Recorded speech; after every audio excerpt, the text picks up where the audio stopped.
quando Pedro fala sobre o cumprimento disso,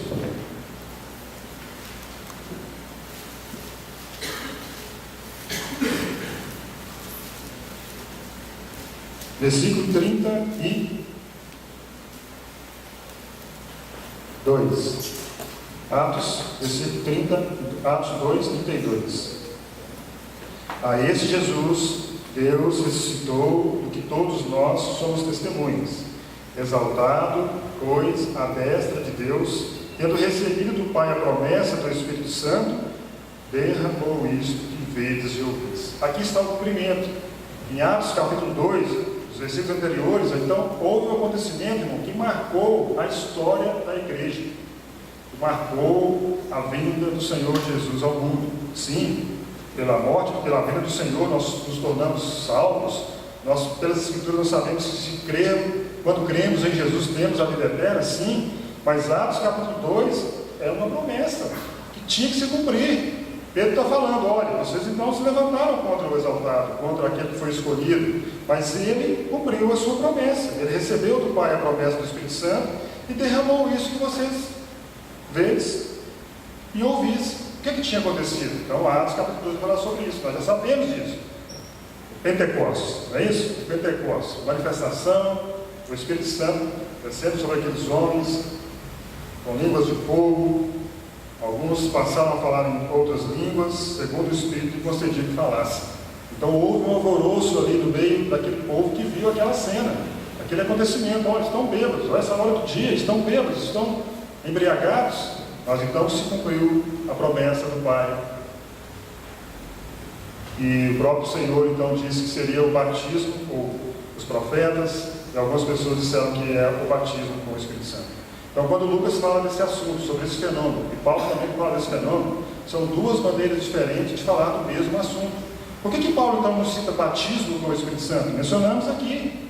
Quando ele fala em Efésios capítulo 1, ele está falando de promessas, está falando de uma herança que vamos receber da parte de Deus. Nós somos co-herdeiros com Cristo, vamos entrar na parte de uma herança.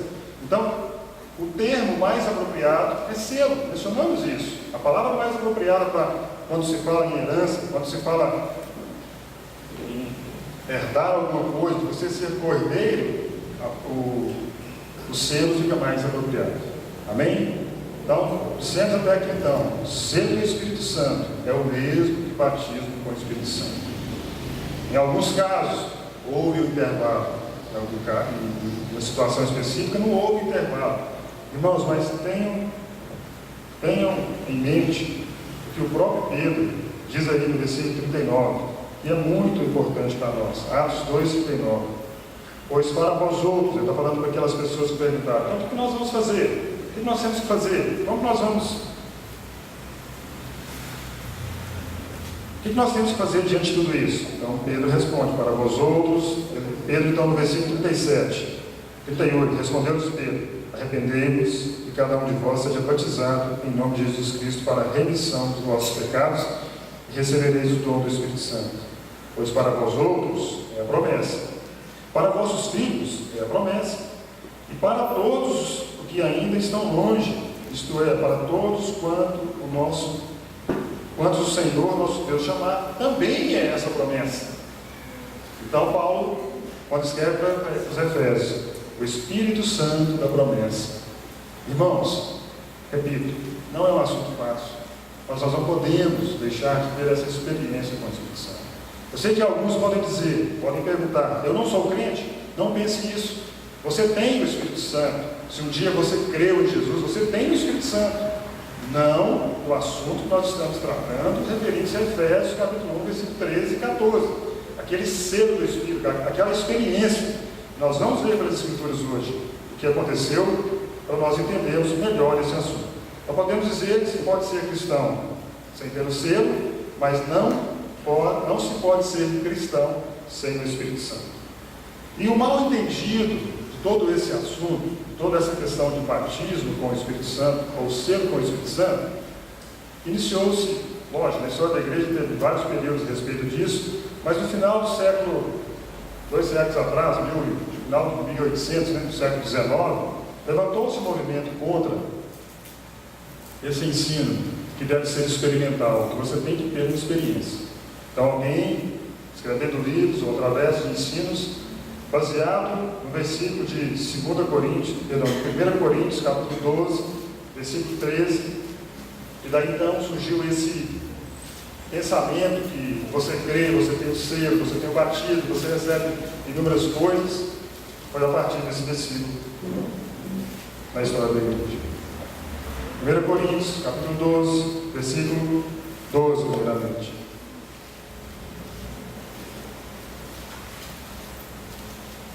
Porque assim como o corpo é um, e tem muitos membros, e todos os membros, sendo muitos, constituem um só corpo, assim também com respeito a Cristo. Pois em um só Espírito, todos nós fomos batizados em um corpo, quer judeus, quer gregos, quer escravos, quer livres, e a todos nós foi dado beber de um só Espírito. Então, esse versículo deu a entender para alguns que todos aqueles que creem têm o batismo com o Espírito Santo. Esse sim foi propalado, foi divulgado. Então, não existe algo agora, não existe uma experiência, o sentimento não precisa estar envolvido, é algo que acontece na sua consciência, na sua mente, pronto, amém. Mas pelo aqueles textos que nós vemos, irmão, nós já vimos no livro de Atos, não é bem assim. Aqui não está dizendo isso. Aqui está dizendo que em um só Espírito, todos nós fomos o quê? Batizados em um só corpo, colocados em um só corpo, introduzidos em um só corpo. Compreendem isso? Quando nas Escrituras aparece a palavra Espírito, se referindo ao Espírito Santo e batismo, nós não podemos dizer que sempre é o batismo com o Espírito Santo. Aqui está falando de algo que nós herdamos, de uma bênção que nós recebemos em Cristo, de, através do Espírito Santo, sermos colocados em um corpo. Qual que é o corpo? O corpo de Cristo, o qual é a igreja.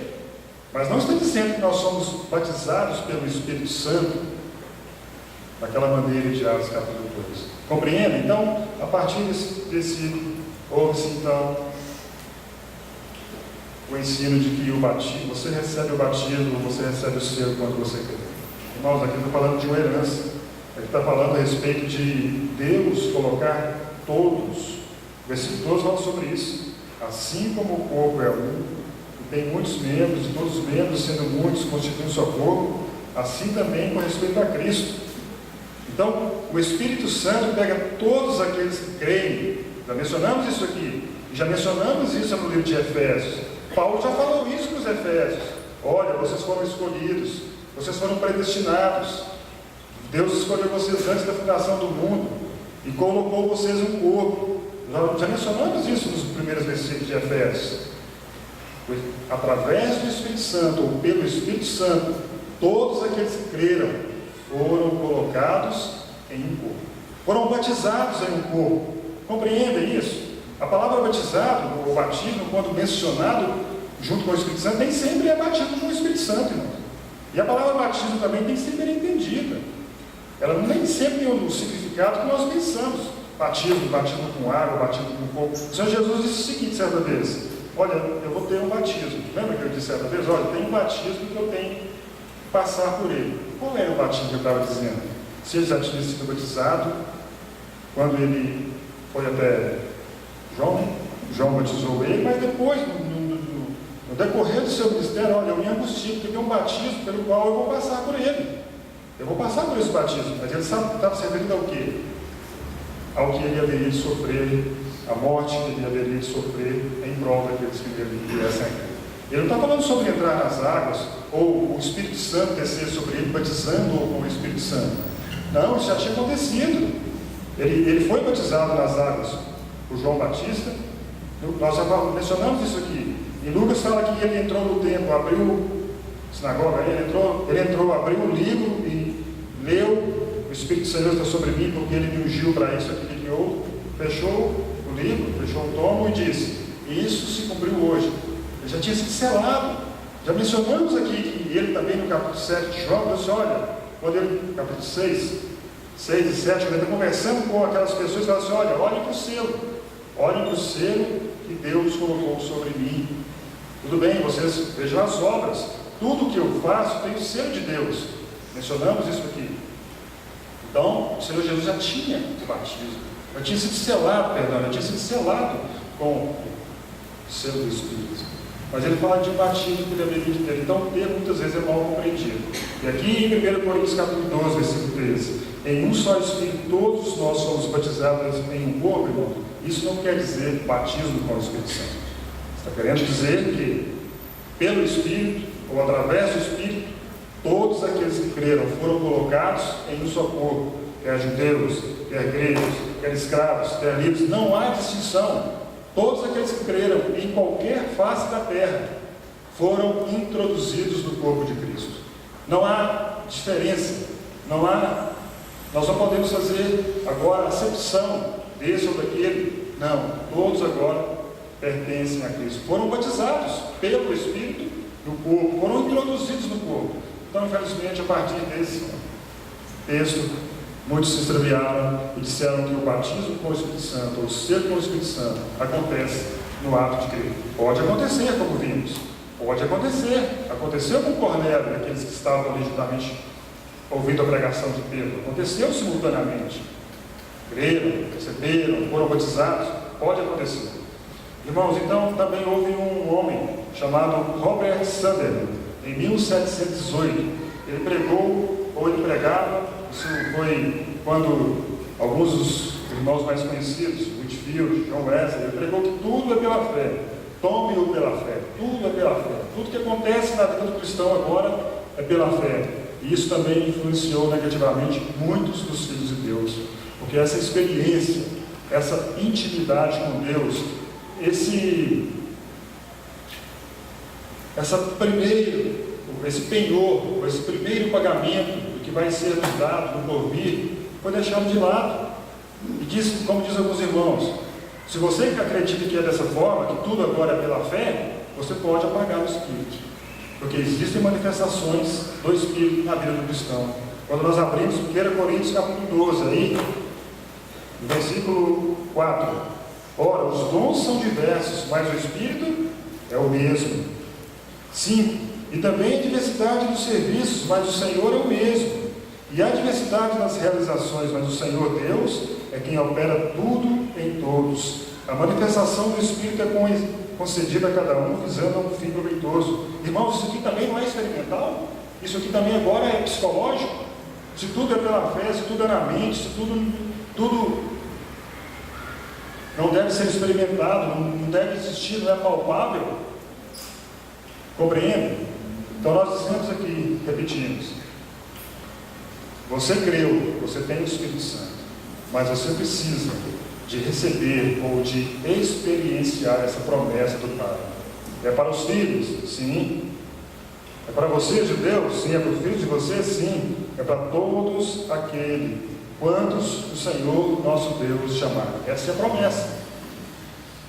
Então, esse primeiro texto que trouxe então esse problema no entendimento a respeito desse assunto sobre o Espírito Santo.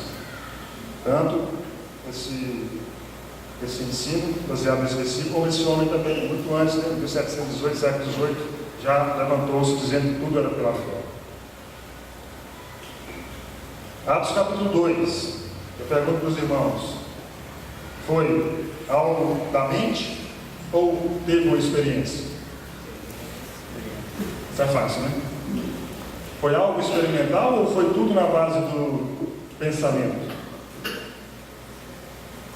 Certamente, irmãos. A ponto de alguns dizerem, eles estão bêbados. A essa hora do dia, algo aconteceu. Eles já eram crentes? Eu pergunto para vocês. Eles já eram crentes? Talvez só um sim, bem baixinho. Sim, irmãos. Aqueles discípulos já eram cristãos. Já tinham colocado a sua fé no Salvador, em Jesus Cristo. Aquelas pessoas que estavam ali, estavam aguardando a promessa do próprio Senhor. Olha, não se ausentem, fiquem lá, a promessa vai se cumprir. Irmãos, muitas vezes nós não entendemos as Escrituras. Para nós é difícil. O Senhor, certa vez, reunido com os discípulos, aqui no livro de João, ele fala assim: convém que eu vá. Lembra essa expressão? Olha, convém que eu vá, porque se eu não for, o Espírito Santo não virá, o Consolador, o Paráclito não virá. Lembra dessa expressão? Se eu não for, ele não virá.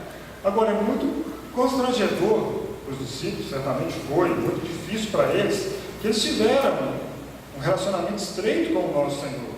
Eles foram disciplinados, foram discipulados, receberam toda a orientação que o próprio Senhor, o Mestre, deu a eles durante 3 anos e meio. E aí daqui a pouco ele diz: olha, convém que eu vá, mas eu vou enviar o Consolador, um igual a mim, um da mesma posição, o ajudador, o Paráclito. Mas eles não entenderam, e muitas vezes nós entendemos isso.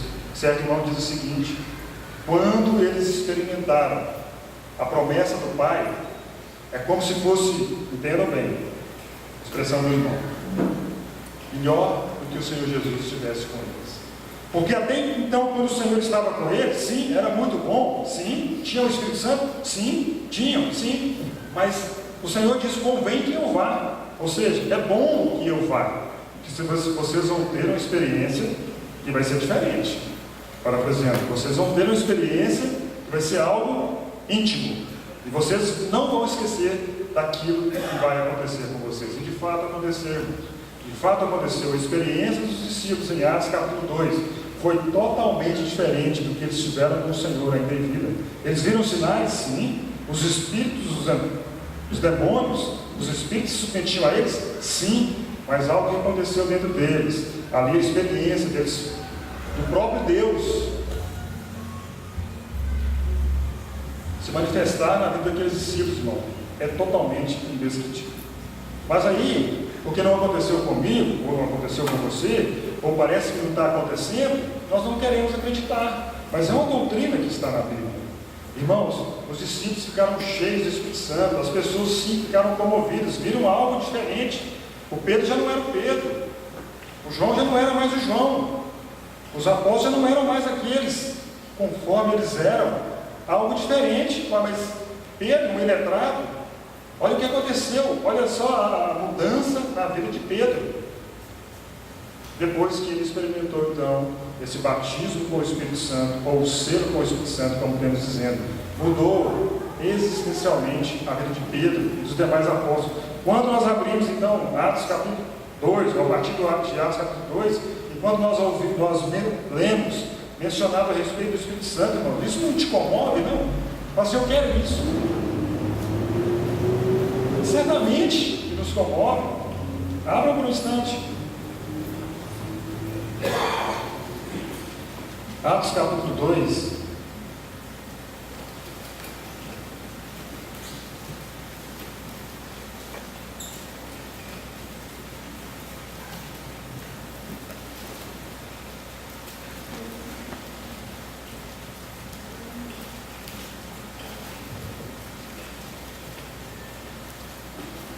Depois da pregação em Atos capítulo 2, versículo 39, nós já lemos 39, versículo 40. Com muitas outras palavras, deu testemunho e exortava-os, dizendo: salvai-vos dessa geração perversa. Então os que lhe aceitaram a palavra foram batizados, havendo um acréscimo naquele dia de quase 3.000 pessoas. Uma pregação, 3.000 pessoas. Quantos que eles eram ali, reunidos? 120, né? 120 reunidos no mesmo lugar, então veio o Espírito, pousou sobre eles. Está acontecendo alguma coisa no meio daquele povo ali. Estão bêbados. Nessa hora do dia, o que está acontecendo? O que nós temos que fazer para ser salvos? Irmãos, olha o efeito da experiência que os discípulos tiveram com o Espírito Santo e o efeito que causou. Numa pregação, 3.000 pessoas. Versículo 42. Perseveravam na doutrina dos apóstolos, na comunhão, no partir do pão, nas orações. Em cada alma havia temor, e muitos prodígios e sinais eram feitos por meio ou por intermédio dos apóstolos. Todos os que creram estavam juntos e tinham tudo em comum, vendiam as suas propriedades e bens, distribuindo o produto entre todos, à medida que alguém tinha necessidade. Geralmente perseveravam unânimes no templo, partiam pão de casa em casa, tomavam as suas refeições com alegria e singeleza de coração, louvando a Deus, contando com a simpatia de todo o povo. Enquanto isso, acrescentava-lhes o Senhor, dia a dia, os que iam sendo salvos. E aí nós vemos outras experiências. Capítulo 4,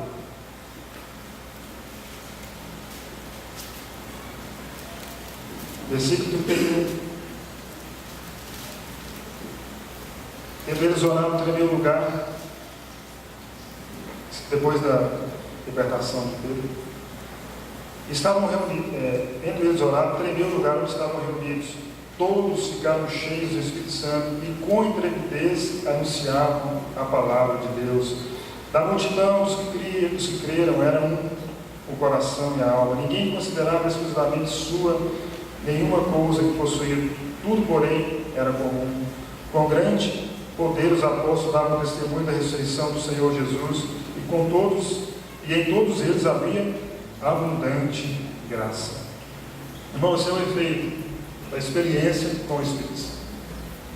Conversão, temor, alegria, pregação do Evangelho. Isso é o efeito. Eu não estou dizendo que sem o selo, sem o batismo, não existe isso. Sim, os discípulos fizeram isso. Compreende? Os discípulos fizeram isso. Só que depois que eles experienciaram, tiveram o Pentecostes, foi totalmente diferente. A pregação agora, 3.000 pessoas se convertem. A vida cristã se torna, talvez aquela vida cristã monótona, de pecado, de sono, de fraqueza, desequilibrada, se torna diferente. Irmãos, isso é uma promessa do Senhor para nós. Talvez você já tenha tido essa experiência, mas se você não teve, nós precisamos ter. Eu já mencionei isso quando nós falamos um tempo atrás sobre o Espírito Santo, e agora nós voltamos então em Efésios falando sobre o mesmo assunto, porque Atos capítulo 2 é experimental, é uma experiência que tiveram aqueles discípulos. Eles falavam em novas línguas, e quando mencionamos aqui também, Pedro vai explicar o que aconteceu quando ele cita Joel. Ele diz: os vossos filhos e vossas filhas profetizarão, os vossos jovens terão visões, e os vossos velhos sonharão, e até sobre os meus servos e as minhas servas derramarei do meu espírito, e eles profetizarão. Isso não é experimental? Tudo bem, não é verdade, lógico que é experimental, aconteceu, as pessoas viram, mas depois disso não acontece mais. Isso é verdade, irmãos? Será que na história da igreja não teve nenhum movimento, nunca aconteceu nada, tudo agora a partir do Pentecostes, a partir de Atos capítulo 2, ou fechando o livro de Atos, ou fechando o Apocalipse, não acontece mais nada? Certamente não é verdade. Certamente na história da igreja, daqui a pouco nós vamos citar alguns irmãos que viram isso, experienciaram isso, porque eles não entendiam o que acontecer com eles. E também nós não vamos entender até acontecer conosco, porque é algo genuíno, é algo único. A primeira vez, ninguém esquece essa questão do Espírito Santo. Os discípulos tiveram isso, experimentaram. Em Atos capítulo 15,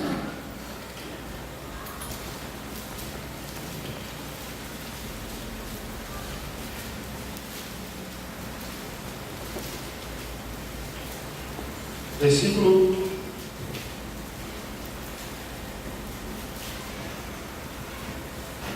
7 e 8. Havendo grande debate, Pedro tomou a palavra e lhes disse: irmãos, vós sabeis que desde há muito Deus me escolheu dentre vós para que, por meu intermédio, ouvissem os gentios a palavra do Evangelho e cresçam. Ora, Deus conhece os corações, lhes deu testemunho concedendo o Espírito Santo a eles, como também a nós os concedera. Houve uma controvérsia, houve alguém ensinando algo errôneo, levaram o assunto a Jerusalém. Pedro então agora faz uma defesa, e esse versículo é importante para nós. Pedro no versículo 8 fala assim: olha, Deus conhece os corações, lhes deu testemunho concedendo o Espírito Santo a eles, como também a nós nos concedeu. O que Pedro está falando? Se não é experimental, essa ação do Espírito Santo, esse selo do Espírito Santo, ou batismo, como temos mencionado, dois fenômenos, mas a mesma coisa. Se não é experimental, como que Pedro sabia que alguém, ouvindo o Evangelho, havia crido? Ou havia recebido o Espírito Santo? Não precisava mencionar. Olha, aconteceu com eles, como também, ou o Senhor concedeu a eles, como também lhes concedera. Como que você consegue olhar para alguém? Sim, pela fé nós sabemos que todos aqueles que creram têm o Espírito Santo. Mas não existe nada que pode acontecer na vida de alguém que se manifeste e fala, ele tem o Espírito Santo. Pedro está querendo mostrar isso, que algo aconteceu com ele. Pedro viu algo que diferenciou. Ele está mencionando também aqui, quando Pedro fala, a experiência de Cornélio. Como que eu vou? Lembra da experiência de Pedro? Pedro era um judeu rígido. Ele era alguém defensor daquilo que era prometido a Israel, aos descendentes de Abraão, Isaac e Jacó. Tudo que é do nosso pai é nosso, nós vamos herdar. Aí então, naquela dureza, naquela inflexibilidade, Deus aparece a ele: Pedro, olha, vai a tal lugar, né? Aquela visão do lençol sendo baixado à terra, os animais limpos, os animais impuros. Pedro, você vai ter que ir lá. Eu transformei, não tornes impuro, porque eu já purifiquei. Mas Pedro estava inflexível ainda. Quando Pedro chega ali, né, para pregar o Evangelho para o carcereiro, naquela situação, ele estava um pouco resistente. Olha, você sabe que a nós não é dado reunir com um gentio, né? Isso não é bom. E Pedro vai começando a pregar. Ele viu algo. E quando ele viu algo, aquilo que era guardado, aquela dureza de coração foi quebrada, irmãos. Porque aos gentios foi dado o Espírito Santo, como a eles do princípio. A eles do princípio quando? Atos capítulo 2. E ele não podia fugir disso. Sim, o Espírito Santo foi dado aos judeus, Atos capítulo 2. Mas ele tem uma lista de várias pessoas, várias autoridades. Já viram ali, né? Inúmeras cidades são mencionadas, regiões. Mas eram judeus. Mas agora Pedro então vê um gentio receber o Espírito Santo. Quem sou eu, diz ele? Quem sou eu para frear isso? O Espírito Santo ele não é judeu. Ou ele não é crente. Ele compreende? Não. Concedeu a eles, como concedeu a nós no princípio. Quem somos nós para frear o Espírito Santo? Então Pedro está mostrando isso. Mas ele mencionando isso, irmãos, ele viu algo. Ele estava ali, as pessoas falavam em línguas, algumas coisas aconteceram. Nós mencionamos aqui, o falar em línguas não é também uma manifestação que tem que ter quando você é batizado com o Espírito Santo ou selado com o Espírito Santo. Mencionamos isso aqui. Isso foi um ensino também que foi trazido a partir do ano de 1908, salvo engano, com o início do movimento pentecostal dos Estados Unidos, que deveria ter, não era que todos acreditavam dessa forma, mas ensinou-se que o batismo com o Espírito Santo, ou o selo com o Espírito Santo, seria acompanhado dos dons de línguas, do falar em línguas, o que também não é correto nas Escrituras. Todos falam em línguas? Não vão falar, todos não vão falar em línguas, mas é experimental? Sim. Então, Atos capítulo 2, aconteceu algo. Atos capítulo 8, mencionamos agora. Ali mencionamos também, os samaritanos ouviram, depois os discípulos, os apóstolos foram, pregaram. Não foi experimental? Sim, houve manifestação.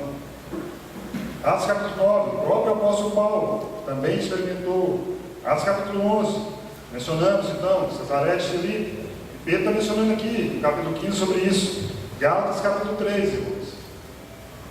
Irmãos, ainda que não entendamos, ainda que não concordamos, ainda que nós temos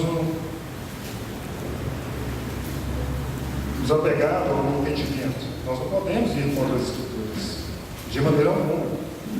As Escrituras contêm a verdade. A nossa falta de experiência, ou a nossa experiência, não pode validar a Escritura. Compreende? Capítulo 3, versículo 2. Quero apenas saber isso de vós. Recebestes o Espírito pelas obras da lei ou pela pregação da fé? Qual seria a resposta? Aqueles que conhecem já o contexto. Vocês, ó Gálatas insensatos, vocês que começaram no Espírito, agora vocês querem então continuar na carne. Vocês receberam o Espírito pelas obras da lei ou pela pregação da fé? Sim, pela pregação da fé. Mas quando se manifestou isso? Vocês não tiveram nenhuma manifestação, tudo pela fé? Tudo que aconteceu com vocês, Gálatas, é pela fé? Oi, irmão, certamente Paulo estava cobrando também daqueles irmãos que moravam nessa região. Paulo passou por lá, Listra, Derbe, Icônio, pregando o Evangelho. Quando nós lemos o livro de Atos, parece que não houve nenhuma manifestação ali. Parece que simplesmente pregaram, creram, amém. Mas eles receberam o Espírito, essa experiência com o Espírito pela pregação da fé? Sim, mas não aconteceu nada, porque eles deveriam saber entre eles que algo deveria ter acontecido.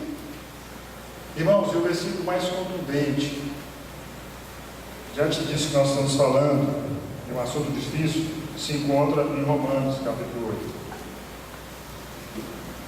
Nós poderíamos mencionar aqui Atos 19 ainda, né? Receber novamente, recebestes o Espírito Santo quando cresces?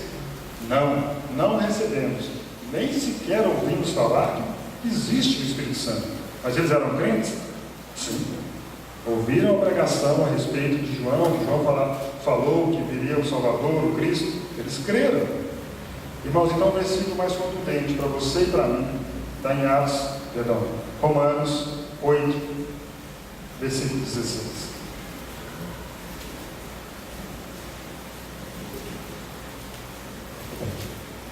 O próprio Espírito testifica com o nosso Espírito que somos filhos de Deus. O próprio Espírito Santo testifica com o nosso Espírito que somos filhos de Deus. Isso não é experimental? Isso também é pela fé? O que é esse testificar? Se é testificar, é algo que deve acontecer. Amém? Se tem que testificar, é algo que deve acontecer. Ou é pela fé? Irmãos, repito, nós que cremos, temos o Espírito Santo. Os ser selados com o Espírito é uma experiência, é uma promessa que deve se cumprir na vida do cristão. Eu te pergunto, quando foi que o Espírito Santo testificou com o seu Espírito que você é de fato filho de Deus? Quando eu criei. Irmãos, não é isso. Paulo não está querendo dizer isso. Quando você creu, sim, você se tornou um filho, mas não aconteceu nada. Não houve uma testificação do Espírito, do seu Espírito, que você é o Filho de Deus. Ele queria dizer isso, irmãos, tem que acontecer. Algo tem que acontecer. Não, mas é pela fé. Não é experimental. Não é uma experiência. As emoções não estão envolvidas, irmãos. Isso é apagar o Espírito.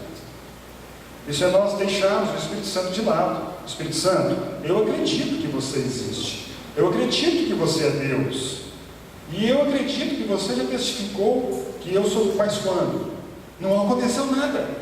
Você, num momento da sua vida, não disse papai, papai. O que Paulo está querendo dizer quando fala aqui, olha no versículo 15, no anterior.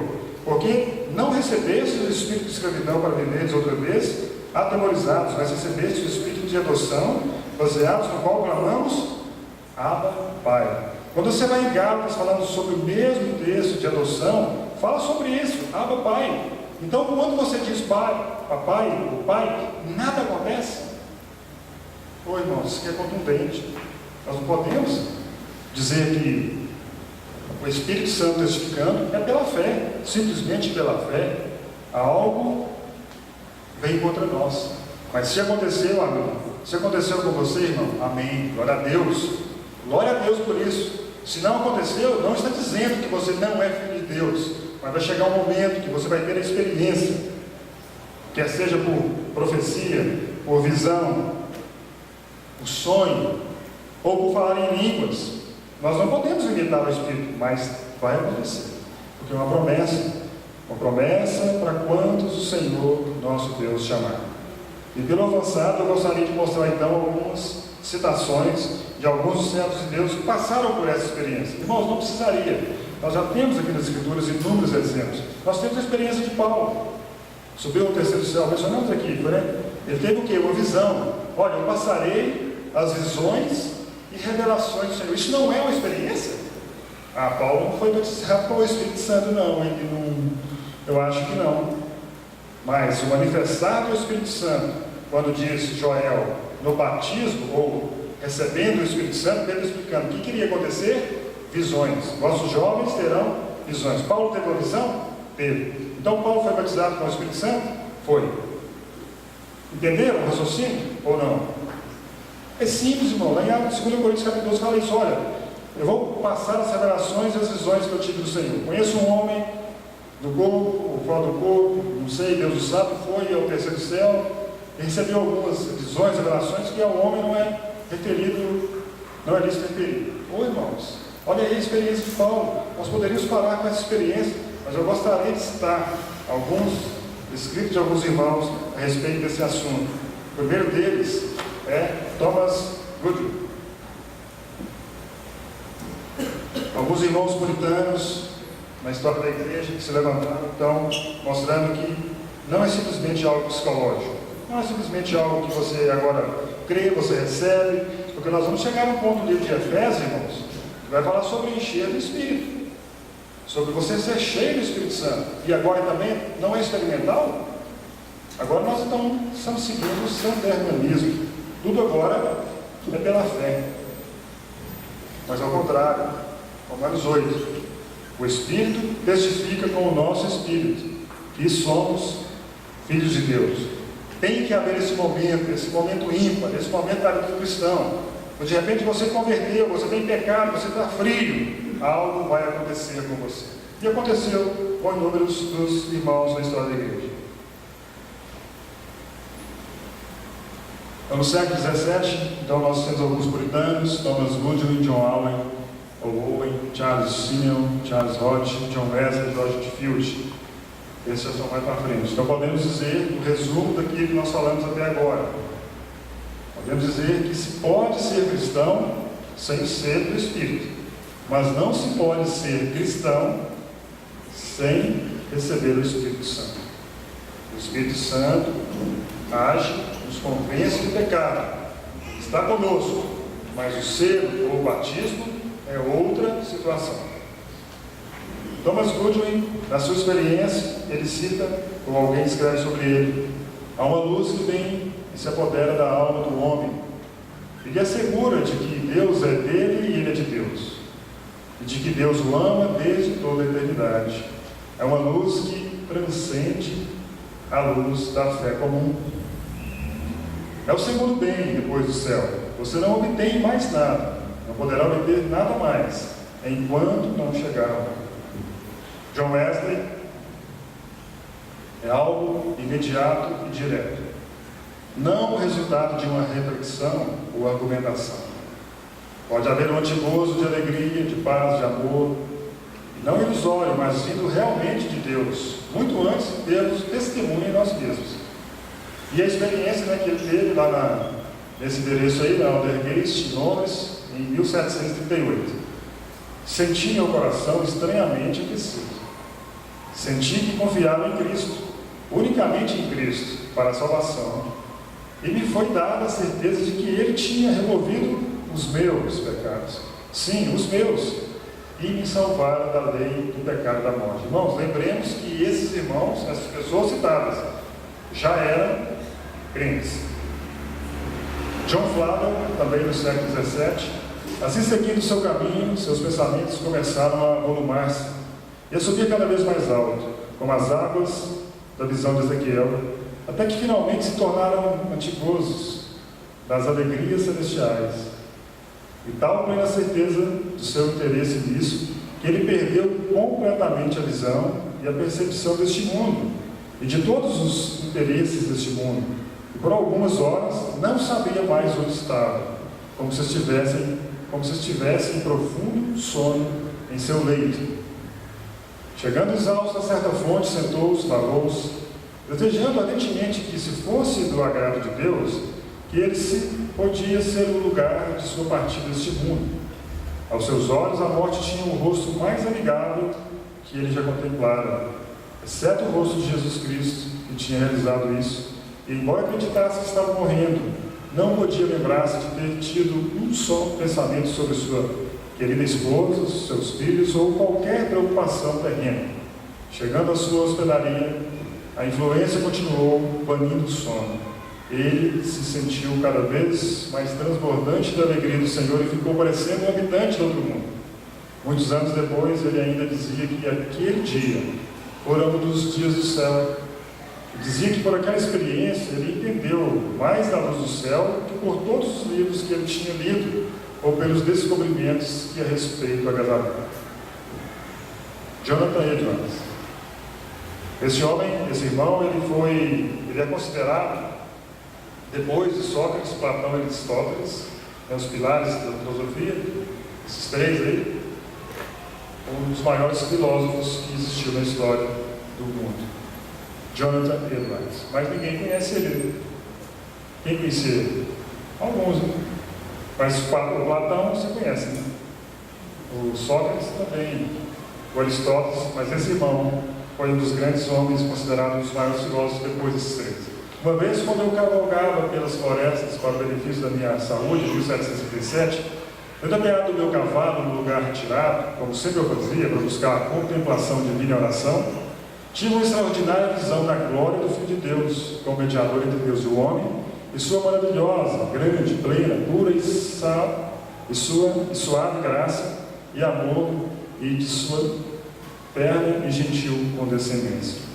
Esta graça, que se mostrou tão tranquila e suave, mostrou-se também grandiosa acima dos céus. A pessoa de Cristo pareceu-me inefavelmente excelente, com uma excelência grande, o suficiente para tragar todo o pensamento e concepção, o que durou, quanto posso julgar, perto de 1 hora. Ele manteve a maior parte do tempo numa torrente de lágrimas e chorando alto. Senti um ardor na alma, desejando ser, não sei como expressá-lo de outra maneira, extasiado, aniquilado, jazer no pó para ser cheio unicamente de Cristo, amá-lo com amor santo e puro, confiar nele, viver apoiado nele, servi-lo e segui-lo, ser santificado perfeitamente e tornado puro com uma pureza divina celestial. Ruth, que também, ao contrário de Jonathan, não foi um filósofo, mas foi um dos maiores pregadores também, um homem de quase 120 quilos, pesado, forte, e ele conta a experiência dele a respeito do Espírito Santo, ou do selo, ou do batismo. Comecei a clamar como nunca antes, a fome disso aumentou, eu realmente senti que não quereria mais viver se não pudesse ter poder para o serviço. Continuei clamando o tempo todo, e Deus me enchesse com o Espírito. Bem, um dia, na cidade de Nova York, que dia, nem posso descrever, raramente me refiro a isso. É uma experiência quase sagrada demais para se mencionar. Só posso dizer que Deus se revelou a mim e de tal maneira experimentei o seu amor, tive de pedir que detivesse a sua mão. Christian Evans, tendo começado em nome de Jesus, senti como estivesse sendo solto dos meus grilhões. A velha natureza fosse amolecendo, e como eu pensava, as montanhas de gelo e neve se dissolvendo e se fundindo dentro de mim. Isso gerou em minha alma a confiança da promessa do Espírito Santo. Senti toda a minha mente aliviada de uma grande escravidão. As lágrimas correram copiosamente e fui constrangido a clamar em alta voz pelas misericordiosas visitas de Deus, devolvendo à minha alma a alegria da salvação, e que Ele tornasse a visitar as igrejas de Anglesey que estavam sob os meus cuidados. Whitfield. Logo depois disso eu vi e senti que estava livre de um fardo que me oprimia pesadamente. O espírito de tristeza me foi tirado e eu soube o que é regozijar-me. Regozijar-me verdadeiramente em Deus, Deus Salvador, e por algum tempo não pude evitar cantar salmos onde quer que eu estivesse. Mas a minha alegria tornou-se gradativamente mais serena, e bendito seja Deus, permanece e cresce em minha alma sempre. Daí em diante, salvo alguns intervalos casuais. Assim terminaram os dias da tristeza, após uma longa noite de deserção e tentação, a estrela da manhã raiou em meu coração. Agora o Espírito de Deus tomou posse da minha alma e, como humildemente espero, selou-me para o dia da redenção. Meus amigos ficaram surpresos ao me verem parecer tão alegre e portar-me tão alegremente, depois de muitas informações que tinham recebido ao meu respeito. Então, aqui nós temos algumas citações de alguns dos irmãos da igreja. Não precisaria, irmãos, nós citarmos eles. Nós já temos as escrituras, mas esses irmãos, eles se apoiaram na promessa de Atos 2:39. Para quantos o Senhor nosso Deus chamar, é a promessa: os vossos filhos, os vossas filhas profetizarão, os vossos jovens terão visões, sonharão os vossos velhos, e sobre os servos, sobre as servas derramarei do meu Espírito. Irmãos, é uma promessa que vai se cumprir, tem que se cumprir naqueles que são filhos de Deus. O ser não nos torna, mas testifica que somos filhos de Deus. Talvez nós não entendamos, talvez nós tenhamos pensamentos diferentes, talvez nós não compreendemos, talvez nós apoiamos no comentário de rodapé. Irmãos, mas aquele versículo de 8:16 de Romanos, eu pergunto para você, novamente, quando foi que o Espírito Santo de Deus testificou com o seu Espírito de que você é filho de Deus? Isso não é experimental? Isso não tem que acontecer? As suas emoções não têm que estar envolvidas? Ou agora é simplesmente pela fé e pronto e acabou? Certamente Paulo sabia que estava escrevendo para os Romanos e também para os Efésios. Ele nos selou com o Santo Espírito da promessa, que é o penhor da nossa herança. Amém?